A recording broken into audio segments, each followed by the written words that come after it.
Hello guys, andito naman po ulit tayo para naman magpaligo dito kay Gotti. Ang Gotti po ay hango po sa salitang bigote. Kasi po siya po ay merong bigote. Ang nanay po niya ay si Winter. Tapos ang nag-ampon po sa kanya ay si Yasi. Napakamaligalig po niyang paliguan. Kita niyo naman po at ako ay kanyang nakalmot sa lahat po ng pusang pinaliguan ko. Siya lang po ang nakakalmot sa akin.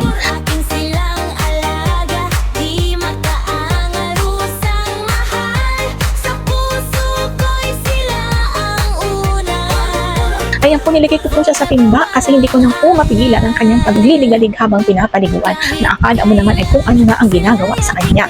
Yan po ay female cat, mukha lang po siyang lalaki.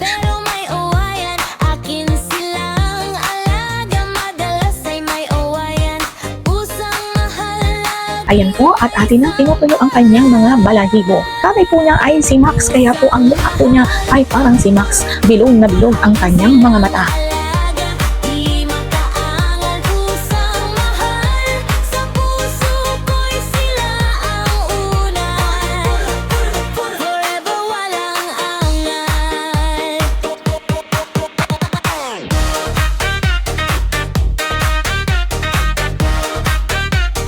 Gugupitan ko rin po ang kanyang mga kuko sapagkat kanina lang ako po ay kanyang nakalmot.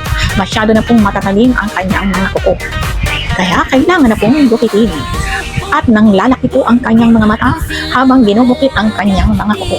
Hindi siya makapaniwala na siya po ay aking napaliguan.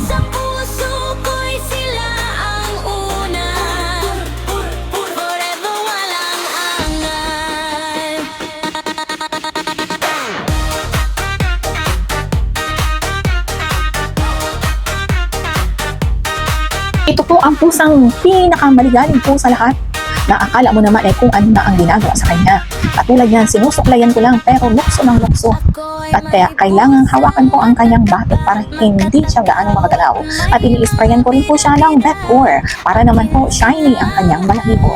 Maraming salamat po sa panonood. Hanggang sa muli. Bye!